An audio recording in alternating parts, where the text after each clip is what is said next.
ሳምቹ ሰላምን ከቤት አባረራት። ከዚህ በኋላ እዚህ ቤት ውስጥ አንቺ አታስፈልጊኝም። ምን ፈልገሽ ነው የኔ ቤት ውስጥ የገባሽው?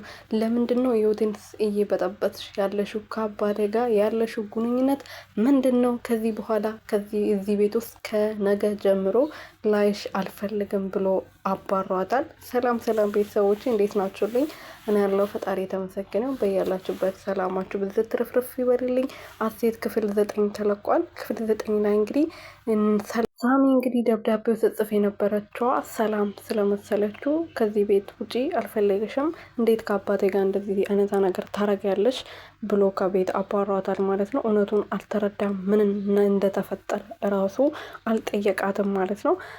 ሜሮን እንግዲህ እኔ አይደለሁም ማለት እውነቱን ልትናገር ስትል እንደዚህ አስቤ አልነበረም። እነሱ እንዲቀራረቡ ስለፈለግኩ በዛ ላይ ደግሞ እዚህ ቤት ውስጥ የምታረገውን ነገር እውነቱን ልትናገር ስትል እንዴት ነው እስከዛሬ የሰላምን ጉድ ያልነገርሽኝ? ይሄ ሁሉ እያወቅሽ ለምንድነው ዝም ያልሽው ብሎ ሲጠይቃት እሷ ደግሞ ነገሮቹን ወደ እሷ ለማዞር ነገሮች ተመቻችቶላት ስለነበረ በአንዴ ነበር ሰላምን ያጋለጠቻት። እኔማ እንዳትጣሉ ፈልጌ ነው። ከዚህ በፊትም በእኔ ምክንያት ተጣልታችሁ ስለነበረ በእኔ ምክንያት እንድትጣሉና በኋላ ደግሞ በአንቺ ምክንያት ነው እንዳትሉኝ ስለፈለግኩ ነበር ጉዷን ሸፍኜ እስከዛሬ ድረስ ዝም ያልኩት። ከዚህ በፊት በተደጋጋሚ ላሳይ ሞክሬ ነበር።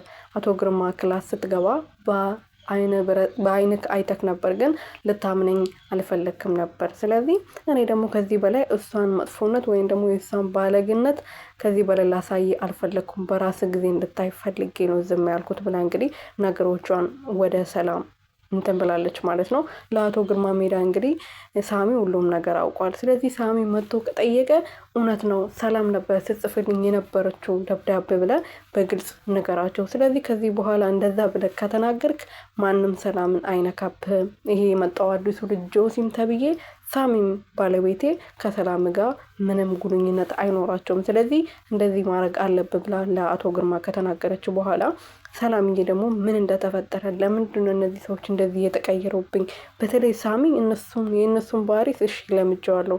ሳሚ ግን ለእኔ በጣም ጥሩ አስተሳሰብ ነበረው። እንደዚህ በድንገት ተነስቶ እንደዚህ ሊቀየርብኝ የቻለው ለምንድን ነው ብላ እራሷን ብትጠይቅ ምን መልስ አላገኘችም ነበርና በአሽሙር እየተናገሯት ነበር። አንድ ላይ ምግብ እየበሉማ የሆነ ቃላቶችን እየተናገረች ነበር ሜሮን። ከዛ በኋላ ምን አጥፍቼ ነው ሳሚ እንደዚህ የተቀየርክብኝ? ስለታመምኩ ነው ወይስ ምንድን ነው ብላ ስትጠይቀው እንዴት እንደዚህ ታደርጊያለሽ? ለገዛ አባትሽ ከሚያክል ሰውዬ ጋር እንዴት እንደዚህ አይነት ነገር ታስቢያለሽ? በዛ ላይ ደግሞ እኔ መቼ ነው አንቺ ፈልጌ ወይም ደግሞ እያስቸገርኩሽ የነበረው? እንዴት እዚህ ቤት ውስጥ ቁጭ ብለሽ ለአባቴ ደብዳቤ ትጽፊያለሽ ብሎ በጣም ርካሽ ሴት ነሽ አንቺ ብሎ ሲሰድባት ሰላምዬ መቋቋም ነበር ያቃታት። ምክንያቱም ሳሚ አንተ እኮ ተረጋግተህ ነገሮችን ታስብ ነበረ። እንዴት ተፈጠረ ብላ አርቀ ታስብ ነበር። አሁን ምን ተፈጥሮ ነው እንደዚህ ችኩል የሆንከው? እባክህ ነገ የሚጸጽትህን ነገር አትናገር ብላ በትነግረውም ሳሚ ምንም የሚጸጽተኝ ነገር የለም፣ አንቺ ራስሽ ነሽ ደብዳቤውን የጻፍሽው። ስለዚህ ይሄ ማን አረገ ብለሽ ደግሞ ልትዋሽኝ ወይም ደግሞ ልታታኝ ፈልገሽ ነው ብሎ ሰድባት ከሄደ በኋላ ሰላምዬ መቋቋም አቅቷት በጣም ነበር ስታለቅስ የነበረውና ጆሲ የሚባለው ልጅ አሁን በአሁኑ በጣም ጥሩ ስራ ሰርቷል ማለት ነው ቤተሰብ። ምክንያቱም አልወደድኩትም ነበር፣ የሆነ ቀልቃላ ነገር ልጅ ነበርና እንደዛም ሆኖ እንግዲህ አይዞሽ ይሄ ነገር መጣራት አለበት ብሎ እያረጋጋት ነበረ።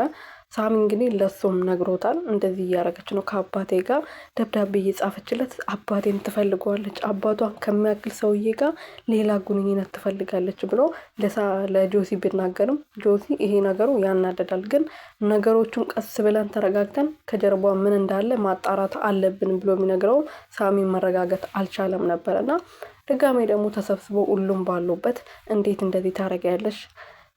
ውሸቱ የእናንተ ጥፋት መሆኑን ታውቃላችሁ፣ ለምንድን ነው እንደዚህ የምታረጉት ብላ ብትጠይቃቸው እንደውም አቶ ግርማን ለምነው ነበር። እባክህ አቶ ግርማ አንተ እውነቱን ታውቃለህ እና ለሳሚ እውነቱን ተናገር፣ ደብዳቤው ስጽፍ የነበረችው ሜሮ እንደሆነች በደንብ ልቦና ያውቀዋል ብላ ብትለምነውም ያኔ ሊከርድ ማድረግ ነበረባት።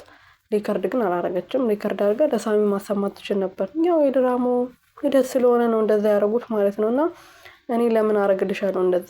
ሲጀምር ለምን ተዋሻለሽ? ራስሽ አልነበረው ስትጽፊ የነበረው ብሎ ከክላሱ ካባረራት በኋላ ሳሎን ላይ ደግሞ ሲጨቃጨቁ ሰምቶ አቶ ግርማ ሲሄድ አዎ እውነት ነው፣ እሷ ነበረች ስትጽፍልኝ የነበረው። ዛሬ ምን ተገኝቶ ነው? አንቺ እኮ ባለትዳር አይደለሽም፣ ከማንም ሰው ጋር መሆን ትችያለሽ ብሎ እነ ሳሚና እነ ጆሲ ፊት ለፊት ሲያዋርዳት ነበረ። ለሁለት ሆኖ ሲያፋጥጧት ነበረ። ሳሚ ደግሞ ይሄ ሁሉን ነገር ከሰማ በኋላ አቶ ግርማም እሷ ናት ካለ በኋላ ሜሮንም እንደዛው እሷ ናት ካለች በኋላ ከዚህ በኋላ ዓይንሽን ማየት አትፈልግም፣ ከዚህ ቤት ውጪልኝ፣ ዛሬ ንደሪ፣ መሽቷል፣ ከነገ ግን አንቺን እዚህ ቤት ውስጥ ማየት አልፈልግም ብሎ ከቤት ሲያባራት እንግዲህ ሰላምዬ ማመን አቅቷት እዛ እራሷ ስታ በወደቀችበት ሰዓት ሁለቱ ሲጠቃቀሱ ጆሲ የሚባለው ልጅ አይቷቸዋል ማለት ነው። ሰላምዬ ወርቃ እሱ ነበር ያዛት። ዞር ብሎ የሁለቱን ዓይን እያየ ነበር ሲጠቃቀሱ፣ ደስ ብሎ ሲስቁ ማለት ነው። ስለዚህ የሁለቱ ስራ መሆኑን ጆሲ ደርሶበታል ማለት ነው። ከዚህ በኋላ ያጣራና እውነቱን ያወጣል ብዬ አምናለሁ። ምክንያቱም ሰላምዬ እንዳላረጋችሁ በደንብ እርግጠኛ ይሆናል ብዬ ተስፋ አደርጋለሁ። እንትና ግን በጣም አናዶኛል ማለት ተረጋግቶ ለምንድነው ደብዳቤው የዚህ ክላስ ውስጥ ሊገኝ ቻለ? ማን አመጣ የሚለውን ነገር ማጣራት ነበረበት። ግን ያው ምን ይደረጋል። ለማንኛውም ቤተሰቦች የቻናሉ ሰብስክራይብ፣ ሼር፣ ላይክ እያረጋችሁ የመደወል ምልክቱን እየነካችሁ ቤተሰቡ ነው ልኝ ነው።